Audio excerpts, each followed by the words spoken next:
9 o'clock on the nose. Thank you all for being here and eager. I can only imagine that's because there's excitement and delight and joy, and I'm sure questions. We'll start with a prayer, a little bit of context, and then we'll just dive into what some of you have already received in the mail, and some of you who are coming in for interviews will be seeing when you arrive here on Tuesday or Wednesday. The Lord be with you. Also with you. Pray. Gracious God, by your love, you have called us to proclaim with joy the good news of your Son. So build us up in the knowledge and love of Christ, that we might welcome all people into this community of faith and show forth our service to you in our service to others, through Jesus Christ our Lord. Amen. I start with the collect for St. John's, in part because if you've looked at the case statement, if it arrived already in your homes, or when you see it, you'll notice that there are direct references to our collect, because it's our mission statement. It is an encapsulation of what it is we believe and how we hope to behave in the world. Last summer, many of you, over 150 of you, participated in a listening process where we, hopefully stemming from that mission statement, articulated our deeply held values, what we most firmly believe, our convictions. And we were asked questions about the kinds of things that we can foresee needing to happen in our building that would be reflections of those values. For me, this process starts even further back than that. I have been, and you probably have noticed through what we've done at St. John's over the last 3 or more years, deeply concerned that St. John's, in everything we do, reflect an ethos of repair and healing in the world, which is the fundamental mission of the church. If you flip open your prayer book and open to the catechism at the very back, it asks, what is the mission of the church? And the mission of the church, it says, is to restore all people to unity with God and one another in Christ. Essentially, the work of the church, the mission of the church for everyone, not just St. John's, is repairing the broken relationships that exist between us and God and one another. Reparation, healing, is at the fundamental core of what we do. And I've been so passionate about that. I've been excited to see the way that fire has taken off at St. John's in so many mission and programs, to the point that this building, where we do mission and ministry out of, has been stretched to capacity. A couple weeks ago, I got a call from a parishioner on a Monday evening, and the call went like this: Jared, there are so many people in the building right now, I don't know where our group is supposed to meet. It was a Monday night. There were multiple 12-step groups in here. There were music happening and parish groups meeting all at once. The work we do through this church is facilitating healing and repair in so many ways, including through our worship. When we come to the altar and are reconciled, that worship is reparative work. When we serve others through this place, we're not only repairing what might be broken in their lives, we're doing the fundamental thing that we're called to, which is reparative for us, who are broken humans too. That work of serving and doing justice work is actually restorative to us. When we sing, when we learn, all of those things are reparative and restorative. So for me, starting in this process, I wanted to get back to that fundamental mission. Out of that grows the St. John's mission. And out of that grows the vision that is developing and we will articulate in this feasibility process. It's a big thing to embark on a capital campaign. I don't want to downplay the significance of the point that we're at. And therefore, we've been testing out this idea both through the listening process and now in a feasibility process, as we've been asking for ideas of what kinds of change align with the mission of St. John's, that collect that we pray each week. The listening phase was more than just an articulation, though, of just our mission and values. It was also a deep exploration of our money narratives, what we think about money and how it connects to our life, how we raise money and why we raise money, and who gets to have say in how we make decisions around money and its spending at St. John's. that too is about our healing work as well. Because we know that just like any other institution, we have divides and differences within us around money. And this listening process helped illuminate that. That's not scary or bad. That's actually wonderful that we learn something about ourselves, and we have work to do there. We've been doing this work with a consultant. We have been led in this process or collaboratively served in this process with Vandersall Collective. Our two principal consultants have been Mika Vandersall, who owns the company, and also Tim Anderson. My brain just went completely blank for it. If Tim, you're watching this, love you, man. Tim and Mika have been great. They've been with us in vestry meetings. They've been with us in forums, and they've been with us in listening to our partners and neighbors. And I think it's important to name that in the listening process, we not only listen to 150 plus of you, we also listen to our key partners in the city around us and in this building, folks like Artaria, Big Wonder, and the 12-step groups that use our space.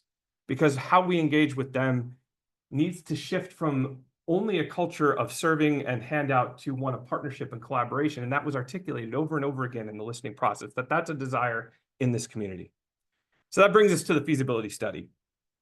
This study will be a success if all voices have the option to be heard. Think of this as a big group discernment over the next few months. We took project ideas and worked with architects and have created a little booklet, which some of you have already received, and that walk us through these project ideas that have been percolating. We'll be asking your thoughts about those projects.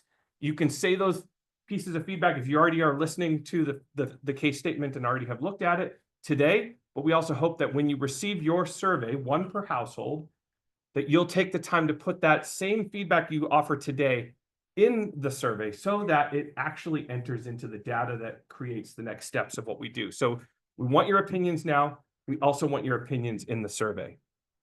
How will we gather feedback? Our consultants will be engaging in a few interviews over the next few weeks. So some of our parishioners are going to be interviewed in person so that we have kind of more comprehensive responses. And then everyone who is a donor to St. John's will be receiving a survey in the next few weeks that has a unique number that you can log in with, that you should pray over, and that you can fill out. On the screen in front of you, you'll see there's a couple of things that are direct pulls from the case letter that you will be receiving. All current donor households will receive the packet this week. We want you to please read through it thoroughly and discuss with other members of your household so that you're not just reflecting one person's opinion. We know households reflect a multitude of opinions. Make sure you use that unique ID from your letter. And please know that all your answers will be kept confidential. This is not something where we want to single out a person and come back to them. We want this to be as free and open as possible. So it's confidential like the listening process was. And your answers to this survey will directly impact how we move forward. I'm going to pause there and then we'll jump into the case statement. Any questions about what I've covered already or anything, members of our core team, which raise your hand, core team members. Rick is back there and hand half raised. We've also been supported in this process by Don Weinkoff, who chairs our property committee, Chris Tegler, who works as a staff liaison to that process, to that team, and Sarah Dull, who's on our executive, is our executive administrator. I have a question. Yeah. There's confidential and then there's unattributed.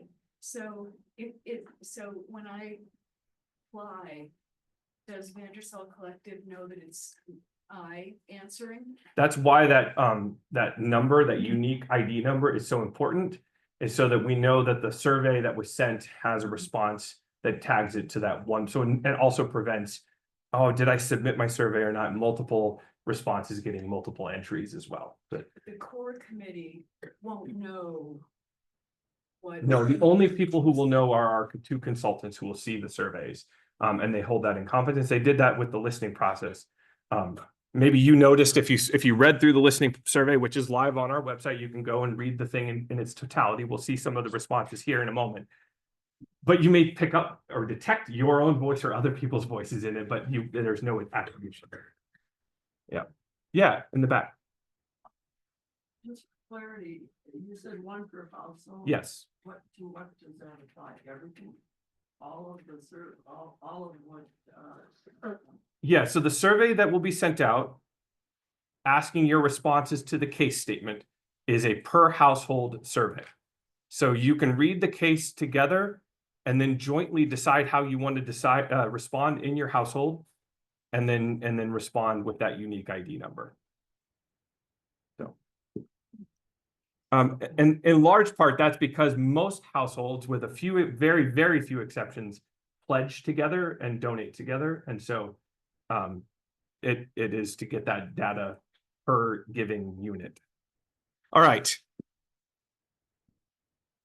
So in the listening process, we broke down projects by category, and our consultants arranged them into certain buckets. And then through that, we were able to see where our congregation's strongest interests were.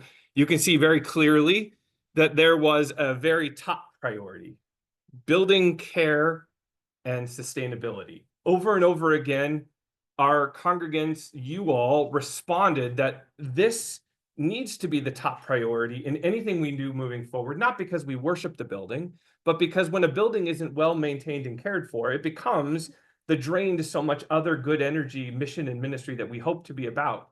And so that a well-tended building, well cared for building, is an asset and a resource and not a stumbling block and a hurdle to ministry. But if you added together, because we asked you to prioritize on a sliding scale, other groups, it really quickly became clear that functional and organizational needs, community care and collaboration, and environmental impact, creation care, which we've kind of spread across all the areas, so right behind it, hospitality and welcome, were all very high priorities.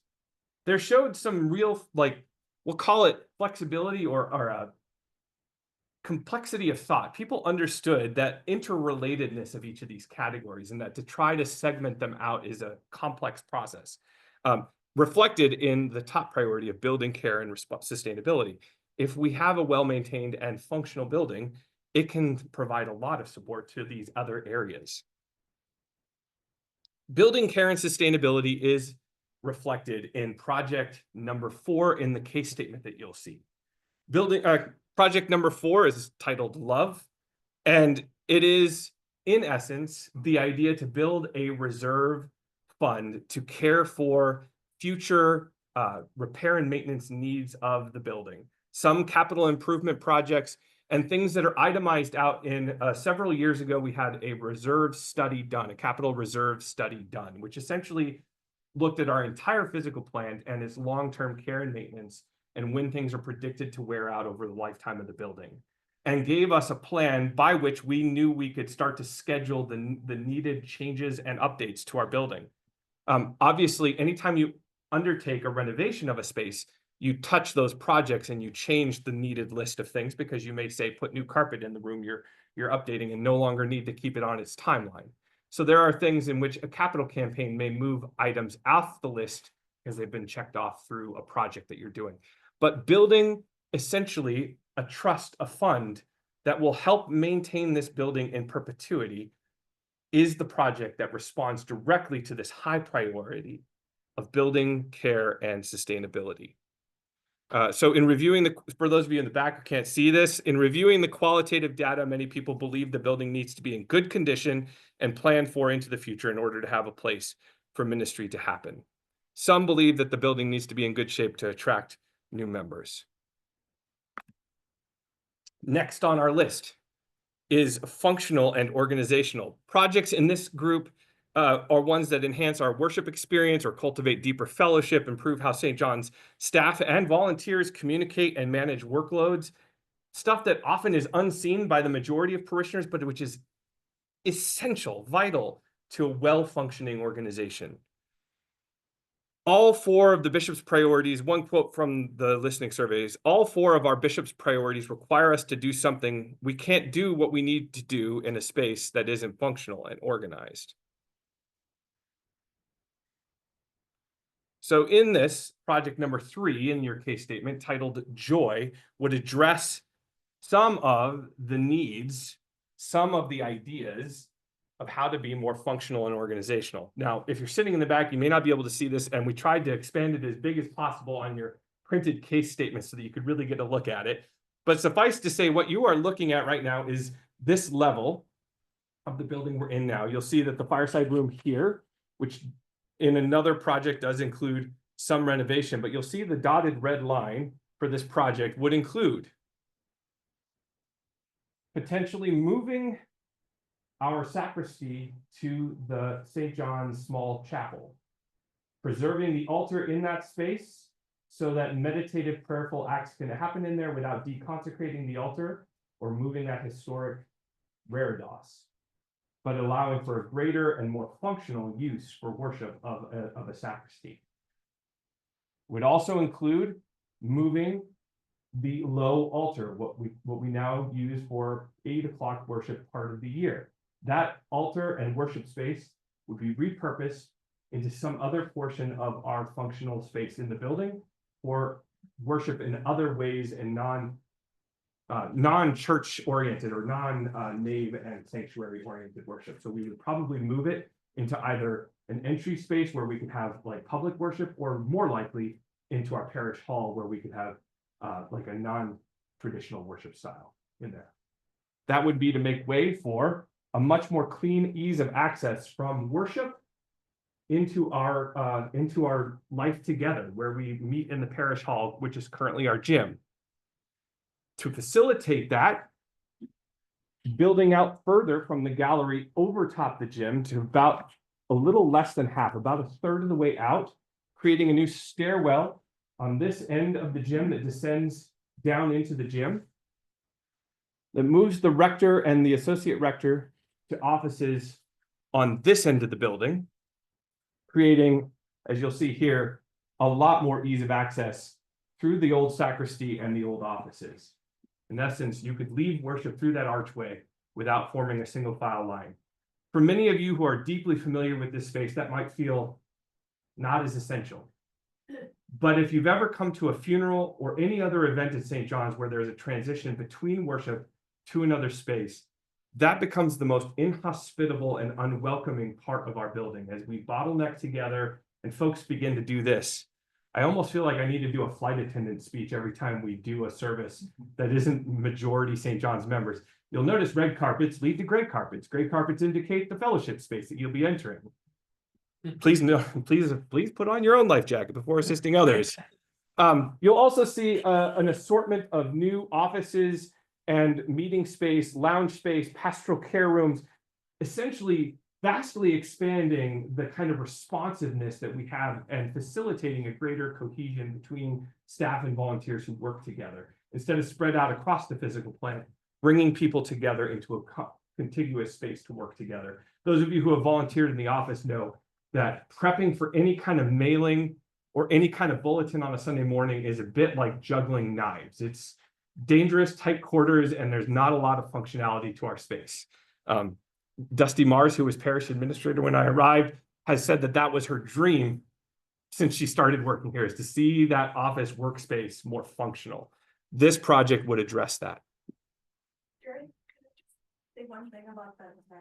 Yes. I know that it's a very, meaningful space for a lot of people, the current chapel. Yeah. It's such an underutilized space right now.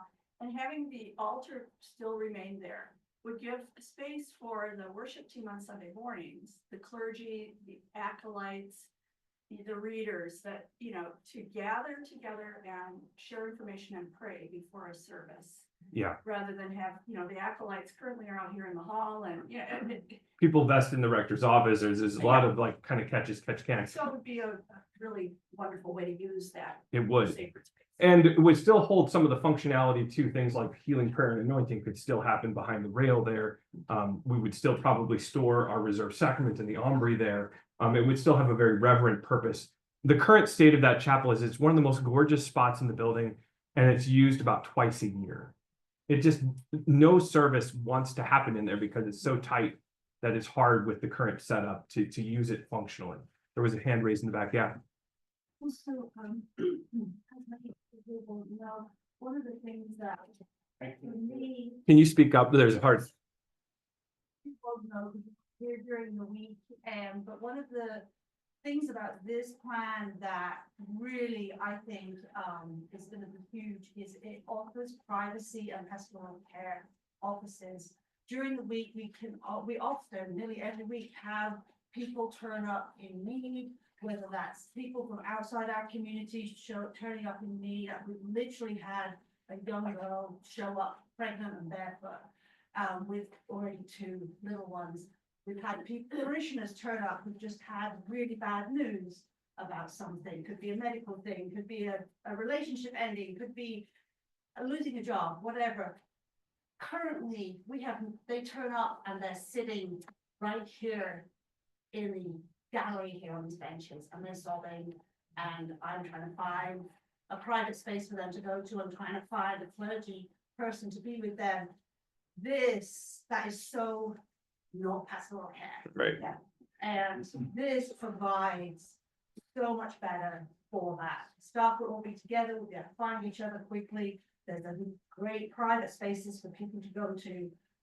It will be so much better for our pastoral care.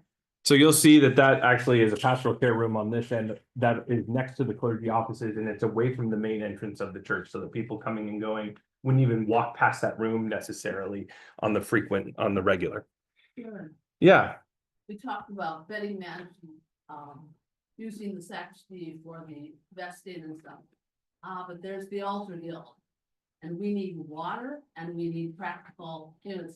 Is that space also going to be an altar guild space? yeah, the sacristy will be the sacristy. It will be where all of the preparations for the holy mysteries happen. So the pews are going to go out. There will be cabinets, closets, water, piscina, all of the things that you would functionally need that are currently in our very kind of galley kitchen style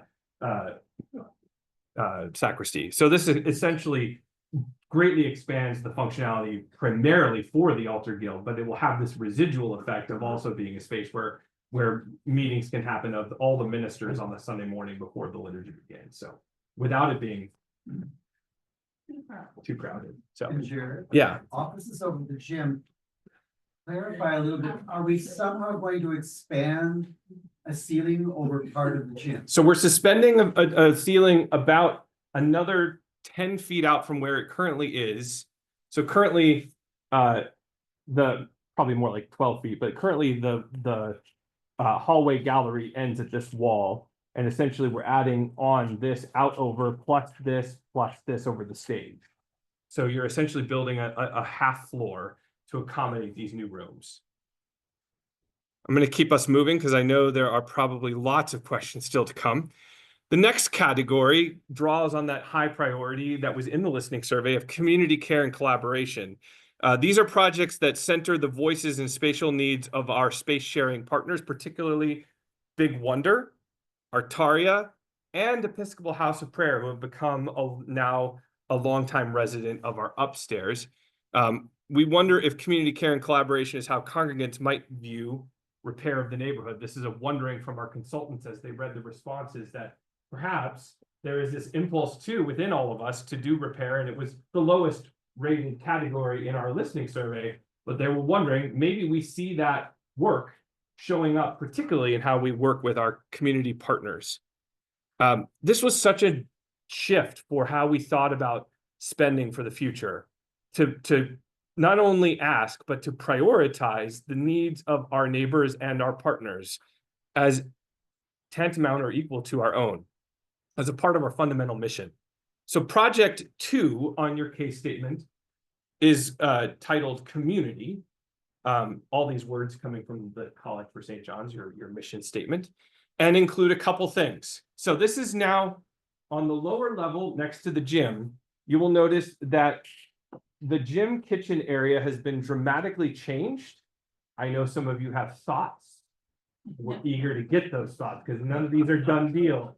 All right. So put away the boxing gloves. It's all good. None of this needs to be battled over. It just needs ample feedback and it will happen. But we want to hear it today too. Including, if you've never been in there, the old huge sale storage space, which is even older still, a locker room, gymnasium style, think like group shower, which I don't even know what Safe Church era that comes from, but not safe, but is now functionally our unadorned storage area. It will be a flex space. It will be another overflow. Think of the number of 12-step groups that use our space. There are currently 6 of them, and each year we add one. They are anonymous. But when we offer them a room, 9 times out of 10, they want this one because it can be semi-anonymous. Obviously, we have windows in the doors and windows looking out on the street. But more often than not, we have to put them in places like the gym, where anyone walking in literally walks into a place called the gallery with broad windows, and you can look in and see what's going on. Providing some additional lounge, flex space, prep areas, meditation room, all of that creates capacity for us to flexibly meet the multiple demands on our space and be good stewards of our relationships with our partners in the building and outside the building. So a flex space, ample storage, though, and Chris is super delighted about this, probably purging a lot of things that we don't need anymore to create a more reasonable amount of things to be stored. A lounge that again looks out or opens onto the existing gym, which will be continue to be our parish hall. A prep area like we have in front of the kitchen currently, but a much reduced space because more often than not, that's just where meals like men's breakfast have happened. And so that can be accommodated either in the lounge or in the prep area. And then a catering kitchen, which eliminates our current broken for the last 2 decades professional stove and oven setup, and would move to things like electric griddles, heating boxes, and things like that, because up until this year, I know it's changed. So this feedback will be important to help us move this process into a slightly different place if it needs to. But up until this year, over the last decade, the use of that kitchen has reduced down to mostly catering style, like people bring food in, heat it up, and then serve it. Those of you on fellowship know that in the history of the church, we used to actually have someone come in and cook things like the Christmas dinner, cook things like the all parish annual meeting at those stoves. That no longer is the case, with a few now new exceptions to that. Most food is prepared offsite and then served here, and we need space to prep it, lay it out, maybe warm it up. But if there is needs to change this, this would be a good thing to give feedback about. Questions about Project 2 and community? Oh, thank you for calling that out. Yes, the meditation space. So I mentioned that that our partners at House of Prayer are now regular users of our space. They are currently on the level of the Big Wonder preschool, which is growing by leaps and bounds. And so every room that is not available to them means less A, rent for St. John's, but B, less room to expand a vital program that essentially is the only model like it in the Twin Cities, and perhaps one of the few in the country that prioritizes spirituality, gender justice, and racial justice at the core of a preschool curriculum. Something that we want to be about supporting as much as possible. So in order to move the meditation space out of there, we would need to create a new meditation room, much like the one that used to exist down in the CYF Center, a space that would be prioritized for prayer meetings, but especially our partners at House of Prayer. Yes. That is a storage space specifically for Big Wonder, because they are also currently using a classroom that could serve families for storage. Correct. So they would have their own dedicated storage. That would free up 2 classrooms out there. And the previous plan that you saw, bringing our staff down that currently office staff there, will actually give Big Wonder the whole floor up there, so they can really expand and serve our community. And if you wonder, well, what about if Big Wonder decides not to be here anymore? This is exactly why we want to be as accommodating as possible, is that they are a perfect partner for us, and they want to be in relationship with us for as long as possible. So I'm going to keep us moving right along because I know time is of the essence. My clock. Question about the Yeah. gym or will it not be a gym anymore? Is that It will functionally have the ability for, say, the rambunctiousness of the preschoolers who use it, so wheelie trikes and things like that. So it's going to be a durable hard surface and open resonant space, but it will not have a basketball hoop. We could stripe it for things like pickleball if we wanted to. There's a lot of options, But the number of basketball groups that have used it as such has gone down to 0. And so it will not be a gym. It will be a parish hall, but it will be multifunctional, multi-use. And the ceiling would be lower. On part of it. So to go back to that slide, really the ceiling would be lowered over just, you can see these little posts. So it would be about half that would be another level above it. But flexible to kind of expand or include that space into the parish hall for things like the Christmas dinner. We are not losing that capacity in there. And as you know, a lot of functions happen in there. Yeah, Richard. Yeah, just point of clarification, in the late sixties, I played basketball on Wednesday nights and we were able to take a shower. I'm willing to let that go now. My heart goes out to you in this time of deep breathing, Richard. Yeah, I'm gonna yes, Lynn. So yeah, so acoustics have been addressed, not only acoustics, but also amplification, which is more the issue at this point. If you've ever been in there when we've done a sound video, any kind of presentation, because the acoustics are not great, but our speakers are also not adapted to that resonant space, it's really hard to hear anything when multiple people are speaking. That project is definitely included in upgrading this space. Yeah, absolutely. All right. Hospitality, welcome, and the environment. While I said that all of the building upgrades would be considerate and considering improvements to our overall environmental carbon footprint using the kinds of materials recommended by architects who are doing green improvements nowadays, this area in particular has a little bit more focus on that as well. So we'll get to that in a moment. Projects here cultivate a deeper spirit of connection, welcome, and inclusion for parishioners of St. John's, as well as any new guest and or neighbor who find their way within our walls. The qualitative data shows a desire from the listening survey to use a lens of both hospitality and welcome along with environmental impact and creation care as the projects are undertaken. They are just taken care of through other projects rather than being the main motivator for the changes. So you'll see that here. This project begins on the ground level down in the 60 Kent Street entrance. What it would do is, if you notice directly to the north of the main glass double doors, there's a stairwell with a floor to ceiling, beautiful pane glass window that allows natural light in.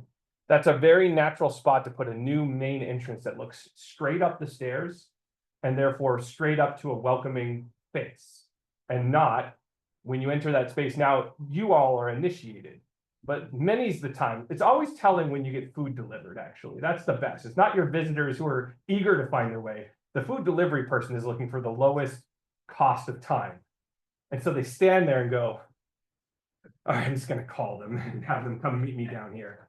We would like to eliminate that spirit in that space, that it be easy to see a face and to know exactly where you go. So to enter straight in and up the stairs. So there would be a reception space at the top with the ability to see. There would be, we hope, a coffee vending space. It wouldn't be a full coffee shop because plumbing, but we would like to open it to one of our neighborhood coffee shops to come and sell coffee.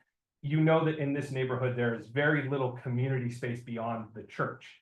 Our neighbors routinely gather for things like pups and cups, for our outdoor worship services, our farmers market. We are the only public space, and to provide an actual coffee space, which is kind of the vernacular of community in our world today, the place to meet over a cup, we would like to offer that here in the current 60 Kent Street entrance space with overflow out in the warmer seasons, which we all are thinking about now, onto the sidewalk.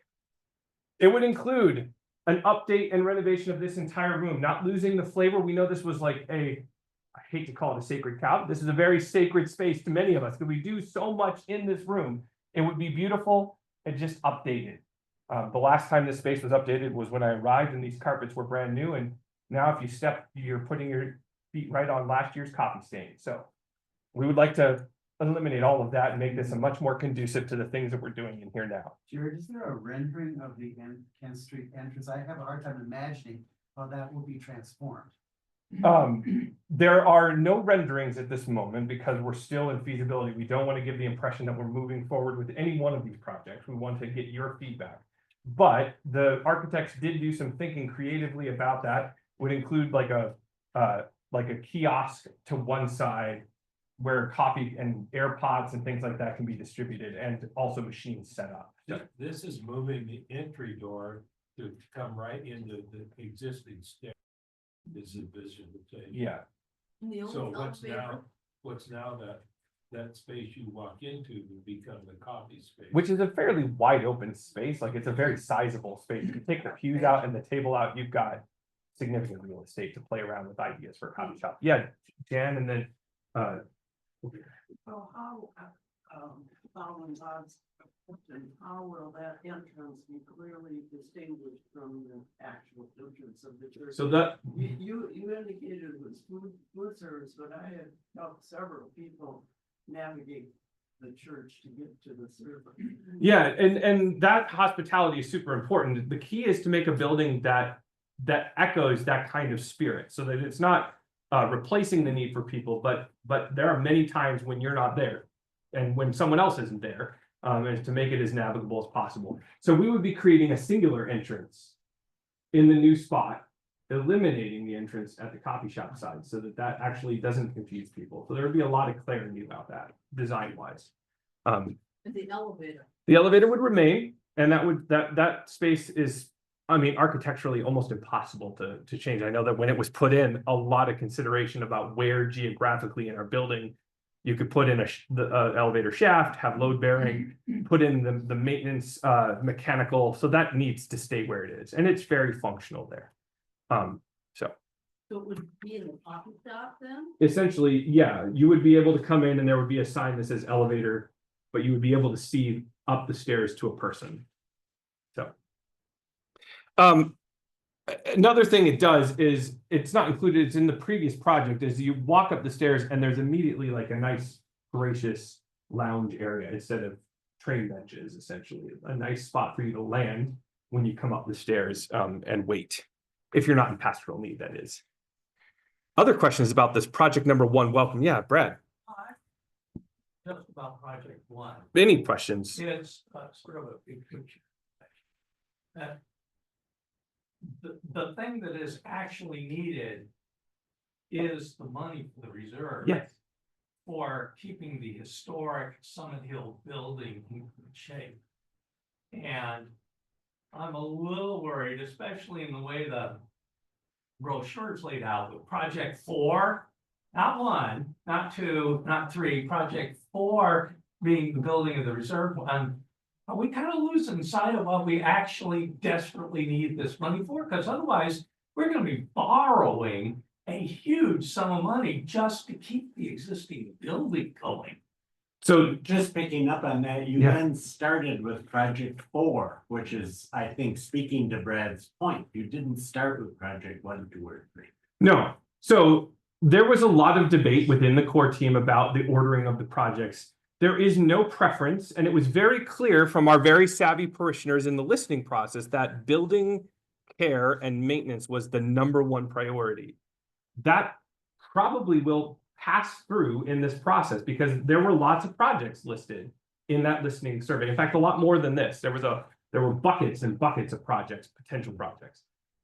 We know that is a significant need for the building.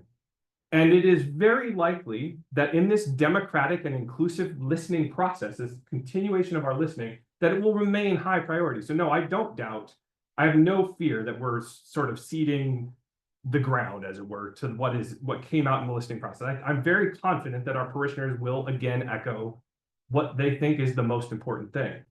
The reality is that all 4 of the projects, so the other 3, will all touch things that are in the reserve study. Projects will touch things that need to be eliminated and crossed off that reserve list. So we could fund them through $1 million reserve fund.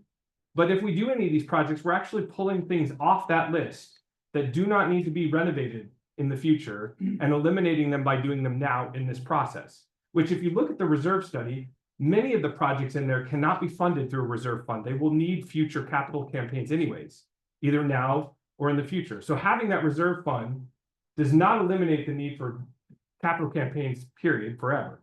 It's a way to take care of some of the more pressing and urgent needs and do them proactively instead of reactively, which is what we've done on debt in the past.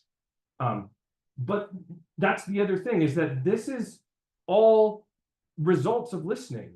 And when we do this, when we open up the process and say your opinion and your thought matters, yes, there is always the risk that what we think is most important may not come out.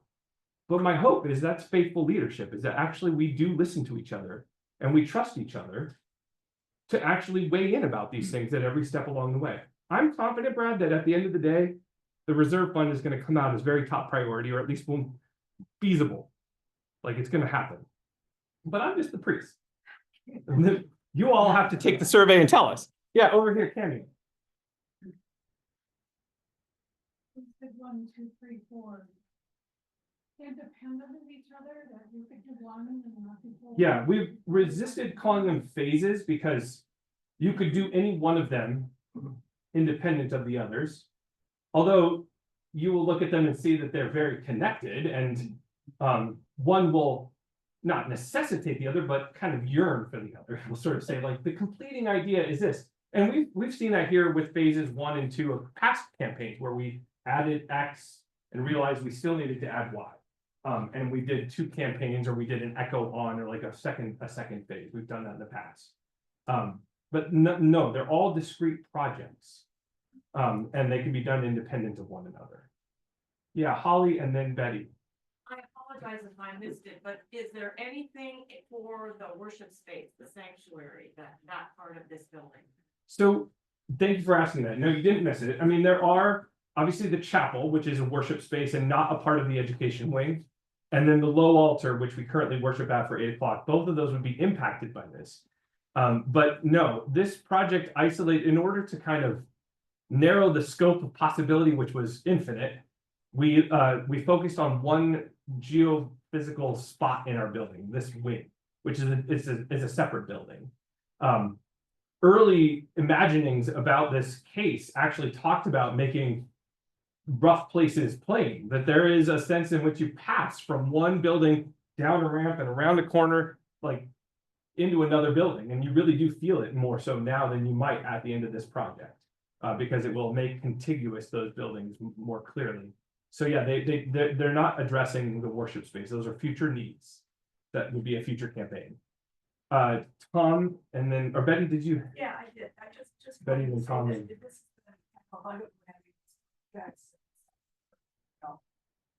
Which, how, they are integrated in that if we just funded the open reserve and use capital reserve study as our document, yeah, in the capital reserve study, it'll say we need to refinish the floors in the sanctuary. That, but it also says we need to replace the stove and replace the refrigerator and replace the light fixtures in the kitchen. And do we want to keep our kitchen as it is? Does it serve our needs? I mean, that's kind of what led us to develop these other projects. Yeah. That also address capital reserve needs. So yeah, Tom, and then Cammy, and then I saw Richard almost raise his hand. He might want to go next. I think I got my question or thought partially answered. The way I look at this is, yes, we still have a capital reserve study. But now we have 4 projects that fit within that capital reserve study, so that we don't duplicate things or do something redundant. Right. Within the process going forward. And it reflects the future needs as much, within the building's walls, as much as the assets that need to be replaced. Yeah. Thanks for saying it, Tom. Cammy, did you have your hand up? And then Richard.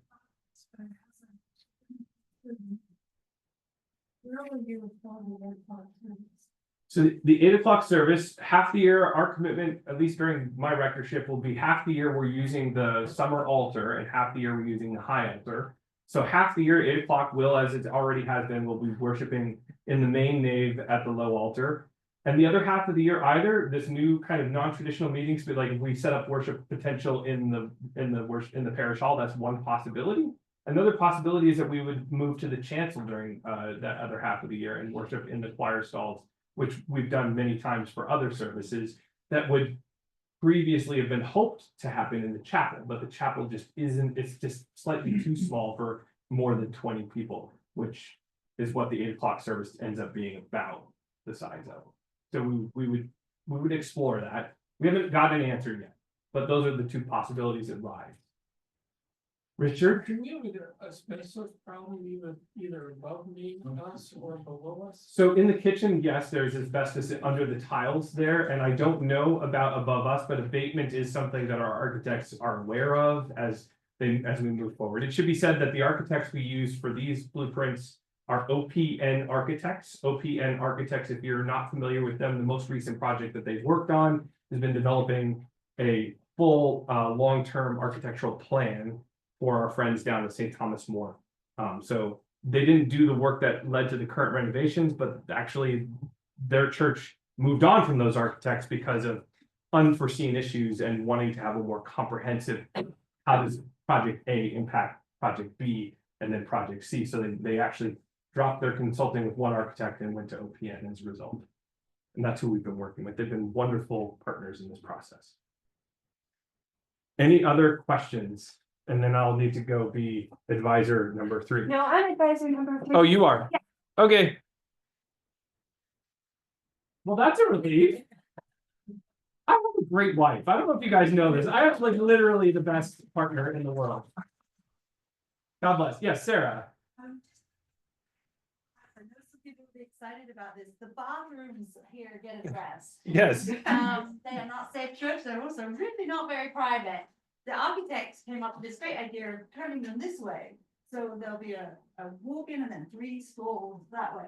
So there'll be a lot more private and a lot more safe church. So I just wanted to pull that one out and toilets. All the things. Architects, when you get your case study, there are cost estimates in there for each of the phases and how much we'd ideally like to put into the fund. And they told us they factored all the stuff in, abatement and stuff like that. They're conservative prices, so it should not be more than that. Yeah, thank you for naming that. Yes, the pricing was something that we all were anxious about when we saw, is this going to have hidden costs or unknowns? And they said they always bump their estimates by a conservative estimate so that they don't end up doing that. Yeah, Julia. To Richard's question about asbestos, when we had the classrooms remediated before Jerry came, we had them remediated and the asbestos was in the floor tile, but the ceilings didn't need to be. And this was part of the same, so these ceilings are not asbestos. And I think that the linoleum or whatever's underneath this is, I don't know, we didn't do this number 2, but we had this. Chunk of that tested. Yeah. And then that remediated upstairs and they were fine. Yeah. The other question that people have asked in this process is what to do about sprinkling the building, because as you know, when you do upgrades, oftentimes codes kick in about sprinkling. I know there's an architect in the room who will probably correct me if I'm wrong here, but we were assured that while encouraged to sprinkle as much as possible, because that's why codes exist, right? Like to make people safe and to do as much as possible, that nothing would be mandated for the worship space in particular. So there are folks who worry that when we do X, we will be required to do Y. That was not something we were told. Gar and then Richard. I'm not gonna comment on the sprinkling, but I will mention. Tile. We look at this building, the tile is secured with adhesive that has asbestos. But that's not a problem as long as you don't remove the tile. Right. The other thing mentioning elevate, Cass Gilbert did the first piece here in the famous battle with Johnson about the sanctuary. I hope in the clever reworking of the entry that those separate building entities are respected. And the third piece here is estimates from architects are often questionable. I bet there's a good general contractor who's also involved. That will be our next step, is to move from architect to general contractor and have that covered. Thank you for that architectural note, Gar. One of the things our architects did say was just how exciting this building is, and the desire to do as minimal a change to it as possible, because in terms of what its intention was and what it looks like. It was a mid-century addition. And they want to respect that core bones. They really, for all of the time we spent in the gym, I noticed the beige subway-esque tile. And I was like, so clearly you're thinking about surfaces. They're like, well, don't get so ahead of yourself. We might want to keep this, huh? So they were not quick to eliminate, but quick to think about how to work with. One final question, and then I really do have to go not be the advisor, but just the celebrant. I'm really glad that you all came today. Those of you who are scheduled for interviews, I really hope you'll bring your feedback there, because we need your feedback. Those of you who have surveys, please take the survey, put it all in there. If you have concerns, worries, hopes, joys, it's valid. We need it. Nothing in this proposal is a done deal. We will move forward with what is feasible, what is faithful, and what brings us closer in our mission to serve God and our neighbor. That's our commitment. Cheers, everyone.